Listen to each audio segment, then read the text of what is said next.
प्रेम से बोलिए मंगलमय भगवान की जय हो।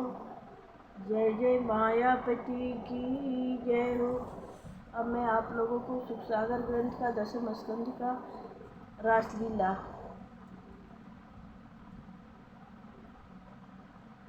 रासलीला की कथा सुनाने जा रही हूँ। ध्यान पूर्वक सुनिएगा।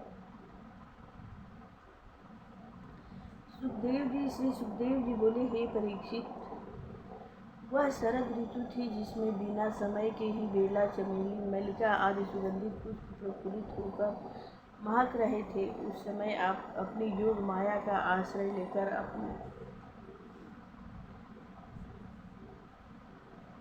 मन रहित भगवान ने अपने मन को स्वीकार किया और अपने अनंत रंग दिव्य महाराज करने का विचार किया।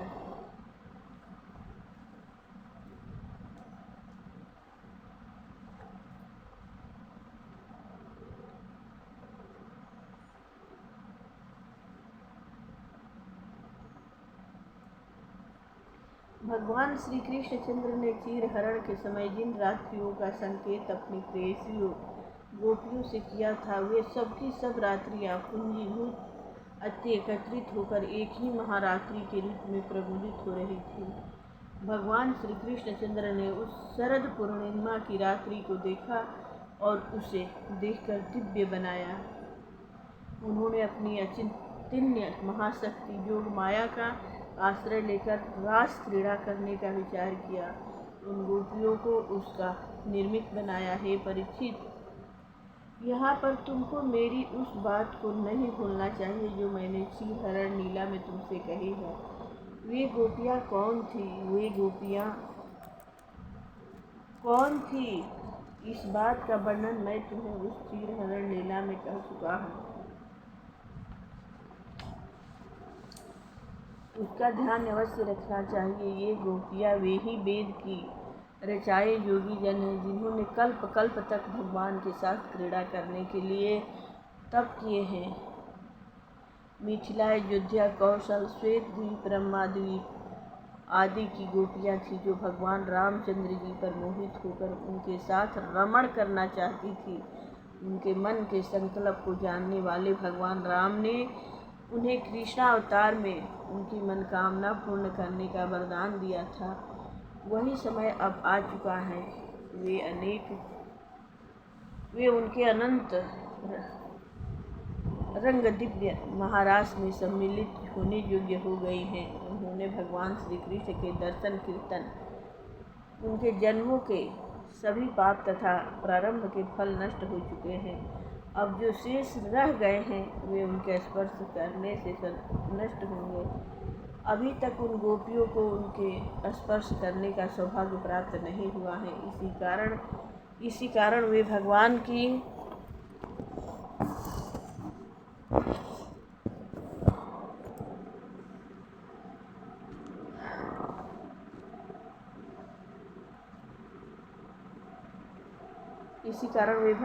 की अंग स्पर्श के लिए अति आतुर, व्याकुल और बेचैन हैं। उसी अंग स्पर्श का सौभाग्य अपने भक्तों को प्राप्त कराने के लिए भगवान सदा अपने गोलोक धाम में यह महाराज करते रहते हैं और कभी कभी भक्तों की इच्छा पूर्ण करने के लिए भूमंडल पर भी करते हैं। अब उन गोपियों की इच्छा पूर्ण करने के लिए उसी अनंत रंग दिव्य महाराज को करने का संकल्प किया।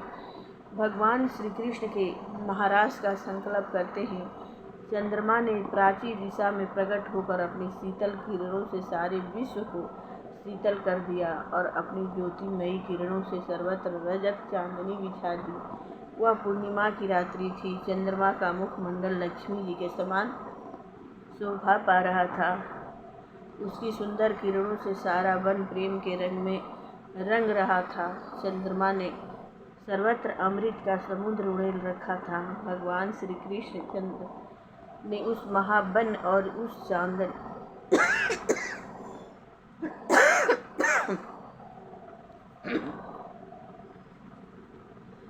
चांदनी युक्त रात्रि को और भी अधिक दिव्य बना दिया। तब उस रात्रि में भगवान कृष्णचंद्र ने ब्रज सुंदरियों के मन को हरने के लिए अपनी त्रिलोक मोहिनी मधुर बांसुरी पर मधुर तान छेड़ी। हरि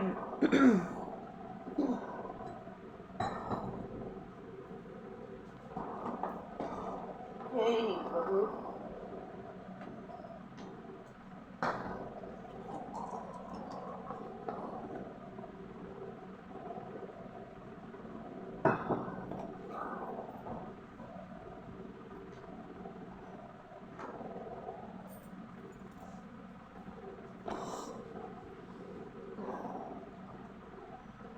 हरि मुरली मधुर बजाई, हरि मुरली मधुर बजाई। मोहे सुर नर नाग निरंतर ब्रज बनिताय कुलाई, हरि मुरली मधुर बजाई। यमुना नीर प्रवाह थकित भयो पवन रहो मुरझाई। खग मृग मीन अधीन भय सब अपनी गति बिसराई, हरि मुरली मधुर बजाई, हरि मुरली मधुर बजाई। द्रुम बेली अनुराग पुलक तन ससिथ क्यों निशन घटाई। सूर श्याम वृंदावन विहरत चलहु सखी सुधि पाई, सूर श्याम वृंदावन विहरत चलहु सखी सुध पाई, हरि मुरली मधुर बजाई। भगवान का वह बंसी वादन सुनकर गोपियों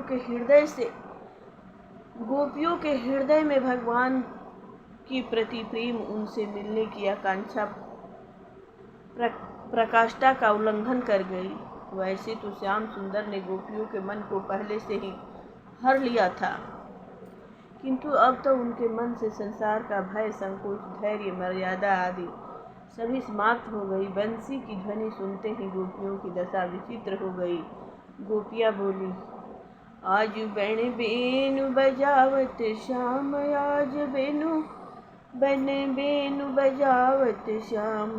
यह कही कही चकित भई गोपी, सुनत मधुर सुर ग्राम। आज बन बेनु बजावत श्याम, कोई जो नार करती को बैठी को ठाढ़ी धाम। को जेवती कोई पति जीवावती, कोई श्रृंगार में बाम। मनोचित्र कैसी लिखी काढ़ी, सुनत परस्पर नाम। सूर सुनत मुरली बोरी, भई मदन कियो तन जाम। सूर सुनत मुरली बोरी, भई मदन कियो तन जाम। आज बन बेनु बजावत श्याम, आज बन बेनु बजावत श्याम। आज बन बेनु बजावत श्याम, आज बन बेनु बजावत श्याम। वे गोपियाँ जिन्होंने भगवान श्री कृष्ण को पति रूप में प्राप्त करने के लिए एक साथ ही साधना की थी, वे सभी एक दूसरे को सूचना न देकर अकेली ही छिपकर दौड़ पड़ी। हे परीक्षित, वे इतनी द्रुत गति से चली, उनके कानों के कुंडलों की हिलन अब भी मेरे हृदय में दिख रही है। बंसी की ध्वनि को सुनकर जो गोपी जिस प्रकार से थी और जो कार्य कर रही थी, उन सब को जो करते त्याग कर चल पड़ी। जब ही बन मुरली श्रवण पड़ी, जब ही बन मुरली श्रवण पड़ी। चकित भई गोप कन्या सब काम धाम बिसरी, जब मुरली श्रवण पड़ी। कुल मर्यादा वेद की आज्ञा नेक नहीं डारी। श्याम सिंधु सरिता ललता, तृण जल की ढर निढरी। अंग मर्दन करवे को लागी, उठन तेल धरी। जो जही भांति चली सो तैसी, निशिवन को मुखरी। सुतपति नेह भवन जन शंका, लज्जा नाही करी। जब ही बन मुरली श्रवण पड़ी, जब ही मन। सूरदास प्रभु मन हर लिन्नो, नागर नवल हरी। सूरदास प्रभु मन हर लीनो, नागर नवल हरी। हे परीक्षित, जिसका चूल्हे पर दूध औंट रहा था, वह उसे औंटता ही वह ही छोड़कर चल पड़ी। जिसका दूध उफन रहा था, उसे उपनता वहीं छोड़कर चल पड़ी। जो लपसी पका रही थी वह उसे बिना उतारे ही छोड़कर चल पड़ी। जो भोजन परस रही थी परसना छोड़कर चल पड़ी। जो बच्चों को दूध पिला रही थी वे उन्हें दूध पिलाना छोड़कर चल पड़ी। जो अपने पतियों की सेवा भोजन आदि करा रही थी उन्हें ज्यों का त्यों छोड़कर चल पड़ी। उस समय जो गोपियाँ शरीर में अंगराग तेल आदि का आवटन कर रही थी, काजल लगा रही थी या अपना श्रृंगार कर रही थी, उसको त्याग कर चल पड़ी। उन्हें अपने वस्त्र आभूषणों के पहनने का भी ध्यान नहीं था। किसी ने गहने पहन लिए, किसी ने नहीं पहने, किसी ने उल्टे सीधे आधे चौथाई ही पहन लिए। वे सब की सब अति उतावली हो श्री कृष्ण आनंद कंद से मिलने के लिए चल पड़ी। इस भांति अब ये गोपियाँ अपने माता पिता भाई पति भाई बंधु पुत्र आदि सबको त्याग कर और अर्थ धर्म काम मोक्ष के सभी कर्मों का त्याग करके भगवान कृष्ण के निकट पहुँची।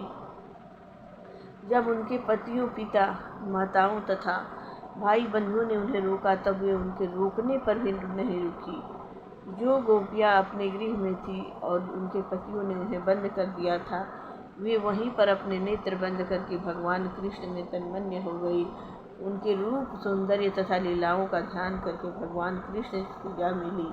हे परीक्षित, उन गोपियों का श्री कृष्ण के प्रति भगवान भागवत भाव नहीं था, जार भाव था। किंतु हे परीक्षित, भगवान श्री कृष्णचंद्र इस सत्य संकल्प स्वयं परमात्मा ही थे। उनका आलिंगन किसी भाव से उन्होंने किया। उन्होंने पाप तथा पुण्य से युक्त उस अपने त्रिगुणमय शरीर का त्याग कर दिया और कृष्णमय होकर उनकी लीला में सम्मिलित होने योग अप्राकृत दिव्य शरीर उन गोपियों ने प्राप्त कर लिया। हे परीक्षित, इस भौतिक शरीर से भोगे जाने वाले कर्म तो उन गोपियों के भगवान कृष्ण ने ध्यान कीर्तन आदि से ही नष्ट हो गए थे। पूर्व जन्म के कर्मों के अशुभ संस्कारों का लेस मात्र अभिशेष रहने के कारण ही उनमें यह जार भाव था। किंतु उनका यह जार भाव भगवान कृष्णचंद्र के अंग संग से नष्ट होकर पवित्र चिन्मय दिव्य तथा अपराकृत हो गया। राजा परीक्षित बोले, हे भगवान, गोपियाँ भगवान कृष्ण को केवल अपना प्यारा प्रीतम ही मानती थी। उनमें ब्रह्म भाव नहीं था, जार भाव था। किंतु फिर भी वे इस संसार से निवृत्त किस प्रकार हो गई। सुखदेव जी बोले, परीक्षित, मैं तुमसे इस विषय में पहले ही कह चुका हूँ कि किसी भी भाव से भगवान का ध्यान करने वाला प्राणी उन्हीं को प्राप्त होता है। वह शिशुपाल कंस जो सदा भगवान से द्वेष भाव रखते थे और उसी शत्रु भाव के कारण उन्हें सदा कृष्ण सर्वत्र दृष्टि आते थे, इस कारण वे भी कृष्णमय हो गए थे। भगवान श्री कृष्ण ने उन्हें अपनी परम गति देकर अपना पार्षद बना लिया। फिर ये गोपियाँ तो उनसे प्रेम भाव रखती थी, चाहे वह किसी भी प्रकार का था।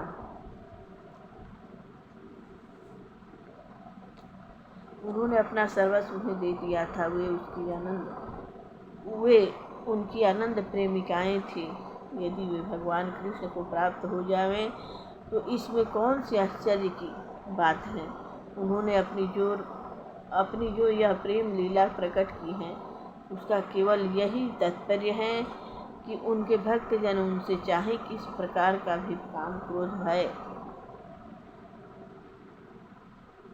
शत्रुता स्नेह मित्रता आदि का संबंध स्थापित करके अपने मन की वृत्तियों को उनमें जोड़ दे। भगवान में वृत्ति जोड़ने पर जीव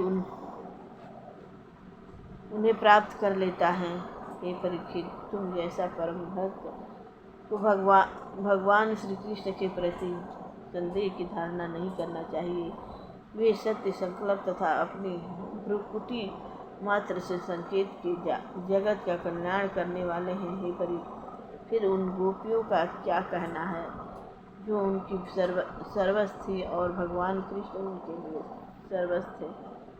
हे परीक्षित, जब भगवान कृष्ण ने देखा कि परम भक्त गोपियाँ उनके निकट इस महारात्रि में आ गई हैं, तब समस्त अवतारों में सर्वश्रेष्ठ भगवान कृष्ण जी बोले, हे महाभागे गोपियों, मैं तुम्हारा स्वागत करता हूँ। मैं तुम्हें प्रसन्न करने के लिए कौन सा कार्य करूँ? कहो, अब ब्रज में तो कुशल है न? हे सुंदरियों, इस समय तुम्हारे यहाँ आने का क्या प्रयोजन है? हे सुंदरियों, रात्रि का समय बड़ा भयावना है। बड़े बड़े डरावने जीव